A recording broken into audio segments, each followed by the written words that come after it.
Hey, welcome to the Summit Host Hangout podcast where you'll learn how to plan, strategize, and launch your profitable online summit. No influencer status necessary.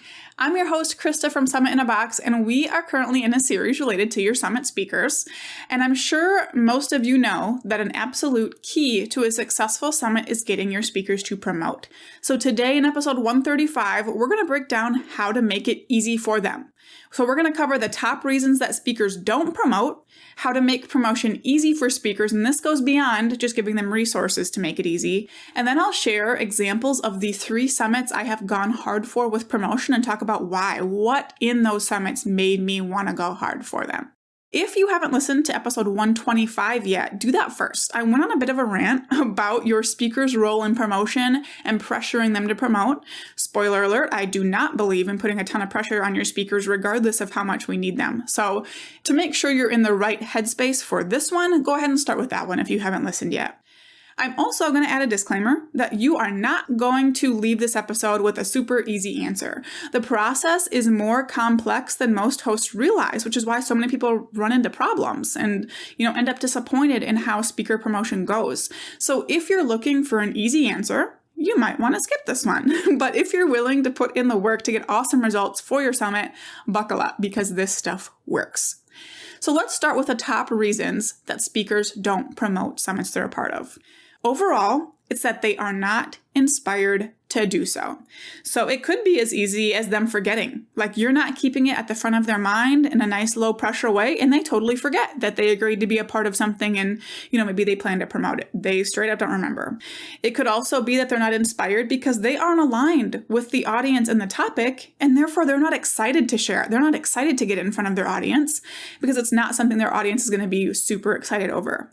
And then another reason that they might not be inspired to share is that you didn't make it easy enough. It's requiring too much of their work, and they don't have time to do that, which I've run into myself a few times.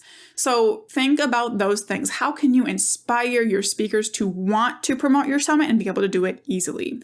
And making promotion easy is about more than just providing the promotional resources, which we'll talk about. There are other aspects you need to focus on too. So let's dive in and talk about how to make it easy. And we are going to start with the easiest part of this answer, which is, making actually them going and scheduling their promotion super simple.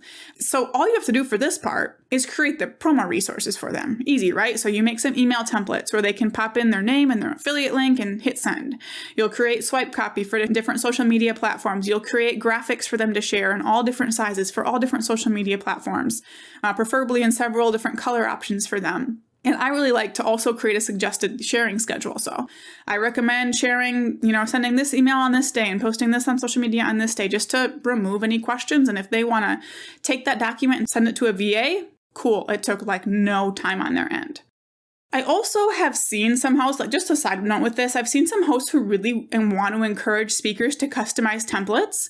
And I'm just going to say here that I have not seen that work well. When I'm speaking at a summit, if I open what I think is an email template that I can just copy, paste, tweak a little bit and send, and there's a ton of blank space for me to fill in my own thoughts, I'm probably not going to do it. So if you do that, also include some templates that are completely ready for people to go. Remember, your speakers have their own stuff going on. They're not an expert in your topic or the transformation you're promising people. So they're going to rely on you to make their promotion easy. One other thing you can do to make the act of promoting easy is to offer to promote for your speakers to their audience. So offer to come on their podcast, do a Facebook or Instagram live, do an Instagram story takeover, offer to do things for them with their affiliate link to make the process super, super easy. So that is the simplest part of this process. I wish it was the only answer. I wish all you had to do was create promotional resources and all of a sudden everyone would share, but that's not how it works. You also have to make it easy for them to want to put in the effort. And this is where the majority of our conversation is going to stick today. So just because you've made it easy for them to get and schedule promotional resources, it doesn't mean they'll actually do it. You need to make it so they want to do it. And this is the more difficult piece. How do we make them want to promote? And I'm going to go through a few things here. The first thing you can do, the best thing you can do, is to have actual relationships with your speakers. So think about it from your own standpoint. Are you more likely to promote a summit you're speaking at for one of your biz besties or for someone you've literally never heard of before. Like if I'm speaking at a summit hosted by one of my friends, you can bet I will be mentioning it several times on social media. My email list will know about it, all of that, because I want to support them. Like that's my job as a friend, right? So having a relationship is the number one thing you can do to make it easy for them to want to promote. However, this also doesn't mean you should just go out and pitch all of your friends. It's still really important that your speakers are a good fit in other ways too, but you can still work on the relationship building aspect with speakers who are new to you. So connect with them before pitching. Start casually chatting on social media so it doesn't feel like your pitch just came out of nowhere and they're like, who the heck is this person? Get on a coffee chat if you can, and don't do any type of pitch on it. Just get to know them. Sure, you can mention your summit, but I wouldn't say, I'm going to be reaching out to you to be a speaker. No, just chat, get to know them. And also find ways you can support them. And ideally, this would happen before you pitch. It can happen after as well, but if you do it before, you're just going to be getting more and more on their good side here. If they have something going on that you can promote, do it. Share their social media posts. Like if you expect support from them, give them that support first.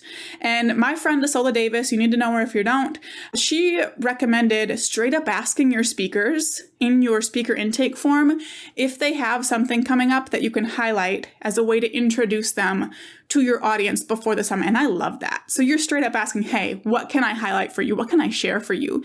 It supports them and starts building up to the summit as well. So basically, show up for people and they will show up for you.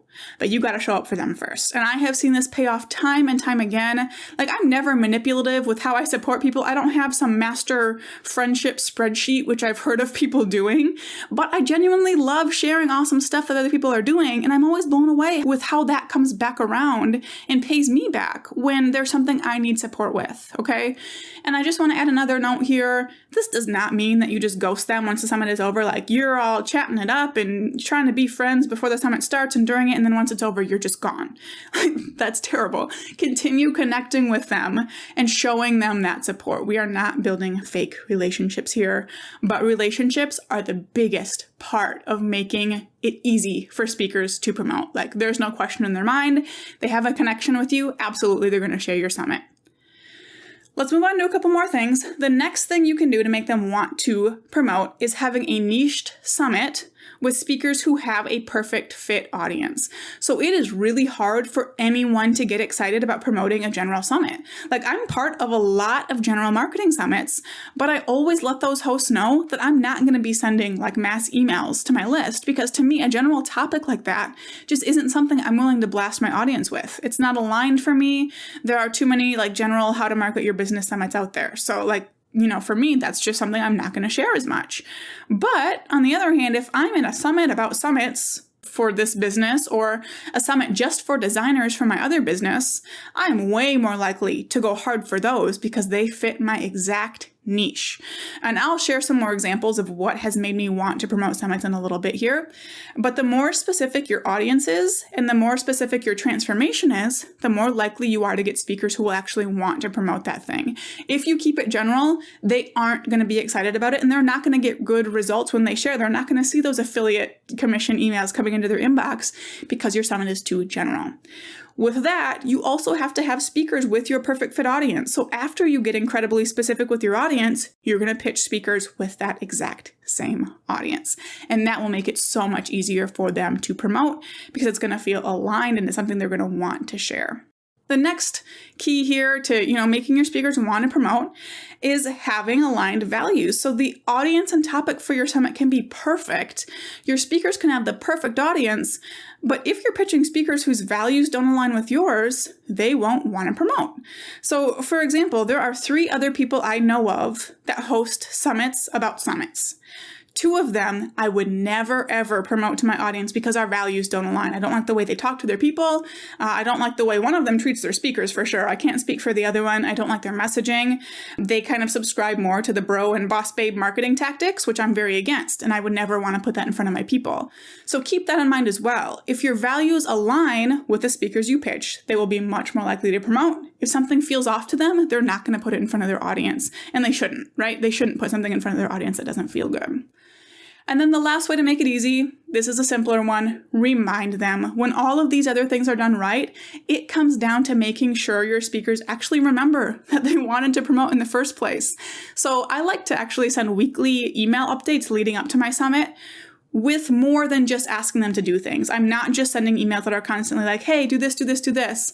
No, I'm going to give updates on how things are going. If I decided to add anything new to the summit, I'll tell them. If registration is open, I'll tell them exactly what numbers we're sitting at, how conversion rates are. I'll share any good feedback, like screenshots of good feedback we're getting, anything like that. That way, they don't feel like they're just opening your emails to get nagged by you about due dates and sharing and all of that good stuff. And then in there, you can also remind them to promote.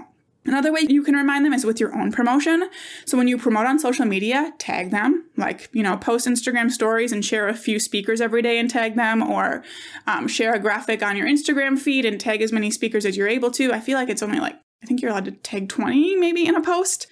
So depending on how many speakers you have, you might not be able to tag everybody, but anything's better than nothing. That's a way you can remind them, oh yeah, promotion's going on. I'll just reshare this post, go get my own stuff scheduled later. Those are the biggest ways you can make it easy for your speakers to want to promote your summit and to actually promote your summit. I know it's not easy for you, but our goal is to make it easy for them. So like I said, I want to give you a few examples of summits that I have gone hard for in promotion, just to kind of put this in perspective. And when I say go hard, I mean I've sent multiple emails to my list, I work it into my content calendar, make sure everything I'm doing supports it, have social media posts scheduled to go out. I'm kind of treating their launch as my own launch. And I can think of 3 summits I've ever done this for, and I'll give you a breakdown of each. First is Sell with the Summit Podcaster Edition, hosted by Jen Zellers. And the reason I went hard for this one is that my audience is all about summits. So it's the perfect fit for me to promote a summit about summits.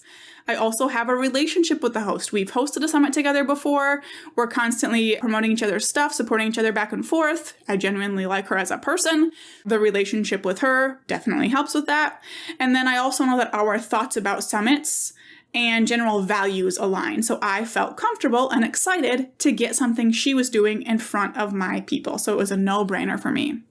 Another one I've gone hard for is the Rebel Boss Summit, hosted by Eden Fried. Why do I go hard for this one? So this one's not as perfect as an audience fit, but it's still a really good fit. So her summit is for people that are selling digital products. A lot of my audience either sells digital products or wants to. So that's not a perfect fit, but it's pretty good. But everything else that she does is perfect. So the summit is an incredible experience for people that provides real value. Eden and I have an existing relationship. She puts on an incredible speaker experience. And this has even turned into me paying her a lot of money for sponsorships for each of her summits because I want to get in front of these people because she does such a great job. So, she has the audience down. She has the values. We have a relationship. She puts on an incredible event. I want to get this in front of my people. The third one is a summit for designers. And this was a perfect audience fit for my other business. I'm not sharing the name of this summit for a reason I'll get to in a minute, but this person hired me for a consult where we really nailed down an awesome positioning statement. So there was a relationship aspect from us getting to know each other and her hiring me, of course. And it also aligned with the summit I ran, but it wasn't directly competing. And that was important to her. She came to me and she said, hey, I'm going to host a summit with the same audience, but I want to make sure it's not competing. They can kind of build on each other. And I thought that was so cool. And because of that, it was a perfect fit for my audience. My summit topic kind of led to hers almost. And I went hard for this summit because of those things. But I would not be willing to do it again because I treated it like my own launch and got absolutely no appreciation for it. If I look back at our Instagram DMs, she has not answered my last 3 messages. She never talked to me again. I am not going to support her again, So that's where I was talking about earlier. Do not ghost your people after they support you. This is why I say that, because it's a real thing that happens. So really, I saw all of these summits as an easy way for me to provide valuable content for my audience and make money, rather than seeing them as something I felt obligated to promote. If I would have felt obligated to promote them, I might have shared once on social media, mentioned it in a PS in one of my emails, and called it good, which is still better than nothing, right? But for these, I was treating them as my own launch. And what they had in common was the relationship aspect, the perfect fit or a really close fit for the audience, well-produced events from hosts I trusted, and then summit goals that I aligned with and values I aligned with. So I'm guessing you tuned into this episode thinking or hoping I was going to give you an easy answer. Surprise, sorry, not what happened. But having a speaker lineup of people who will want to promote and go hard for you isn't easy, and it shouldn't be. These people work hard to build their email lists, and they can't be expected to just put any and every event in front of them. But if you do the work and allow yourself the time to get these things right, you'll have a much better chance of having a lineup of speakers who are excited to promote your event, and that just feels so much better to everybody. So your action step for this episode is to start building relationships now. Even if your summit is happening 6 months or more down the road, do some brainstorming, see who you might want to have on as a speaker, and start genuinely connecting with them. So thank you so much for tuning into this episode. For show notes and resources mentioned, head to summithosthangout.com/135. In the next episode, we'll be changing gears a little bit and chatting from a speaker standpoint about how to decide if you'll agree to speak at an event. And I'm just noticing that a lot of what we talked about here will tie in, so be sure to tune in for that. Before we go, I want to invite you to join the Summit Host Hangout Facebook group. This is a group of Summit hosts, whether up and coming or past hosts, who have all come together to get support and support each other in the summit planning journey. It's a great place to ask questions, get support others, and just feel understood, since people who aren't doing this don't really get it. So join the group by going to summitinabox.co/community. Now go out and take action to plan, strategize, and launch your profitable online summit.